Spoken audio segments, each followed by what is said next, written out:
देखिए, माननीय मुख्यमंत्री श्री मोहन यादव जी के द्वारा एक सीएम टास्क फोर्स का गठन किया गया है और उसकी हर 3 महीने 6 महीने में बैठक होती है और प्राप्त शिकायतों के आधार पर माननीय मुख्यमंत्री जी ने एक जांच समिति का गठन किया। ये जांच समिति सभी आदिवासी जिलों में जाकर के वहाँ पर एक रिपोर्ट बनाएगी कि आदिवासियों की एक्चुअल में क्या समस्या है और कैसे उनका निराकरण हो सकता है। तो ये जांच समिति हम पहले भी बता चुके हैं, क्लियर कर चुके हैं कि ना किसी को पट्टे देने के लिए गई थी, ना किसी के पट्टे निरस्त करने के लिए गई थी, क्योंकि पट्टे देने की हम लोगों को पावर ही नहीं है। हमको सिर्फ रिपोर्ट प्रस्तुत करना है और वन अधिकार अधिनियम और पेशा कानून का प्रभावी क्रियान्वयन की जांच करने का काम है हमारे पास में। तो उसी के संबंध में हम आज नाहरमाल क्षेत्र में गए थे, हीरापुर में गए थे, ताकलखेड़ा हुआ, कुमठा साइड हुआ, डहरिया हुआ और कुछ 3-4 टांडे थे। वहाँ पर हम लोग जा करके हमने जमीनी सर्वे किया। हाँ, विरोध का भी सामना करना पड़ा हमें, ये बात सच है।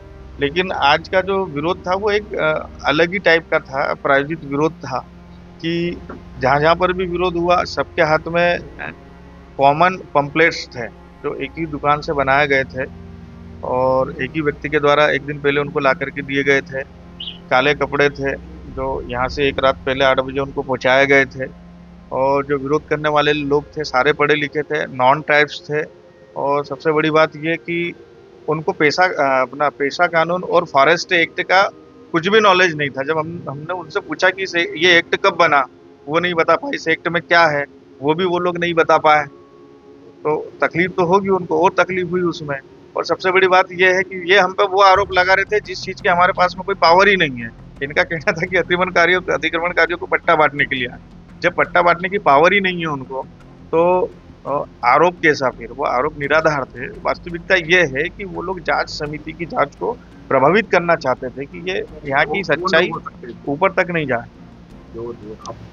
अगर ये चीज खुलेगी तो निश्चित रूप से ये भी पता चलेगा कि जंगल किसने काटा है और किसने उनको ला करके बसाया है, इसमें कौन शामिल है। बहुत सारी चीजें आएगी और जांच रिपोर्ट माननीय मुख्यमंत्री जी के समक्ष जब आएगी तो कई सारे लोगों के ऊपर कार्रवाई भी होगी। आपने डीएफओ की शिकायत की थी, वो जांच कहाँ तक है? मैंने आरोप लगाया था कि इतना फॉरेस्ट कटा है, तो ऐसा तो है नहीं कि किसी की निगरानी के बगैर कटा हो या बिल्कुल भी पता नहीं चला हो। क्योंकि 8,000 एकड़ का अगर फॉरेस्ट कटा है तो कोई 2, 4, 5 साल की बात नहीं है, कम से कम 10 से 12 साल तक कंटिन्यू काटा होगा उसको और 30-30 साल के झाड़ होंगे वो, तो बिना किसी की मिली भगत के संभव नहीं है। विरोध करने वाले आदिवासियों का कहना है कि जब आप विधायक थे उस समय सबसे ज्यादा जंगल कटा। उस समय सबसे पहले आवाज उठाने वाला मैं ही था। अगर कोई एक नेता आप बता दोगे कि इस नेता ने आवाज उठाई है तो मैं मान जाऊंगा। सबसे पहले आवाज मैंने उठाई। माननीय उस समय मंत्री विजय शाह जी के साथ में मैं खुद गया था दौरे करने। 2 जिलों के एसपी लेकर के गया था, 2 जिलों के डीएफओ लेकर के गया था, 2 जिलों के कलेक्टर लेकर के गया था। अगर मुझे तकलीफ होती तो मैं इतना ये सब बवंडर नहीं करता। तो सबको लेकर के हम गए थे और हमने ही इसकी कटाई को रोकने की सबसे पहले मांग उठाई थी और अभी भी मैं समय समय पर वो मांग करते रहता हूँ। आप ये मानते हैं कि उस समय सबसे ज्यादा जंगल कटा? सबसे ज्यादा जंगल तो 10-12 साल से कट रहा। 8,000 एकड़ जंगल कटना कोई आसान बात है क्या? घर का पिलर नहीं टूटता एक दिन में आदमी से। 8,000 एकड़ जंगल काटना बहुत बड़ी बात है। और कितने सारे उनको वेपन्स लगे होंगे, इंस्ट्रूमेंट्स लगे होंगे, मशीनें लगी होगी और किस प्रकार से मिली भगत से जिसने भी काटा होगा, अभी सब पे कार्रवाइयाँ होगी तो पता चलेगा। हमारा यही मानना है, कई आदिवासियों ने कहा कि ये वो लोग हैं जो हम पे फॉरेस्ट काटने का दबाव बनाते हैं। अब जब इंटेलिजेंस जांच करेगी उसमें, क्योंकि हम इनको ऐसे तो छोड़ने वाले नहीं हैं।